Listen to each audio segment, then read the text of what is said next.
Begitu kita tahu, baru kita tahu refleks bawah sadarnya sebenarnya yang asli.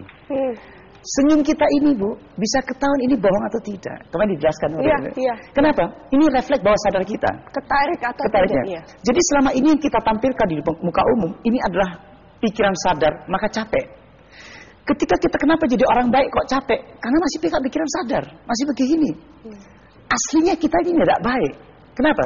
Perilaku yang diulang-ulang ada perilaku keburukan. Contoh, berdiri sholat yang asal-asalan akan menjadi kebiasaan yang masuk di otaknya. Kalimat yang diucapkan yang tidak disadari, niat yang tidak pernah diniatkan dalam sholat, setiap gerakan, maaf, tidak semua orang Islam, tetapi kebanyakan orang Islam itu malas bekerja. Mengapa? Itu karena kebiasaan sholatnya yang malas. Itu kebiasaan ketika dia sholat, takbirnya tidak niat. Apa niat itu? An-niyatu qasdu syai' muqtarinan bi fi'lihi. Niat itu adalah sengaja melibatkan hatinya, melibatkan pikirannya, melibatkan gerakan, melibatkan ucapan. Mengapa walaupun siang hari ucapan harus terdengar di telinga, kalimat yang diucapkan terdengar telinga pasti direkam oleh otak kita, dan kalau itu diulang-ulang maka itu menjadi refleks. Maka sholat mampu bentuk karakter. Saya berani menjamin, karena Al-Quran menjamin, diawali kata inna sholata tanha anil fahsya'i wal munkar. Kenapa tercegah kemungkaran? Karena yang disimpan adalah satu, ketenangan. Karena kejahatan seluruhnya penyebabnya adalah, simptomnya adalah stres, galau, gelisah, ya, kepanikan.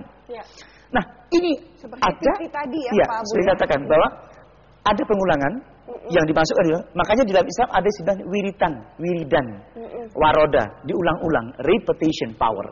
Pengulangan yang diulang, ucapkan subhanallah, subhanallah, subhanallah, subhanallah. Ini kata-kata baik. Subhanallah diulang-ulang, pasti otak kita walaupun tidak khusyuk, kata-kata subhanallah diucapkan, subhanallah, subhanallah, subhanallah. Pasti suatu ketika engkau terkejut, subhanallah, alhamdulillah, la ilaha illallah, akbar. Bahkan marah pun la ilaha illallah. Marahnya pun la ilaha illallah.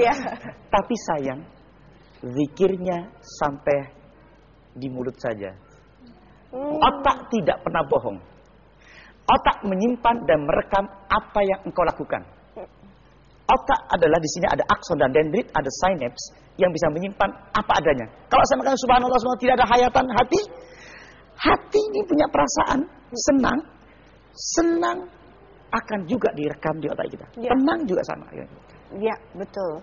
Dan bagaimana menimbulkan ketenangan dalam sholat dan bagaimana mempraktekannya, sebentar lagi Pak Abu juga akan mencontohkannya kepada ibu-ibu, bapak-bapak yang di sini dan juga untuk Anda pemirsa. Itu sebabnya tetaplah di Keajaiban Sholat. Seperti biasa, line telepon kami terbuka di 02158 30 40 50. Mudah sekali untuk mengingatnya.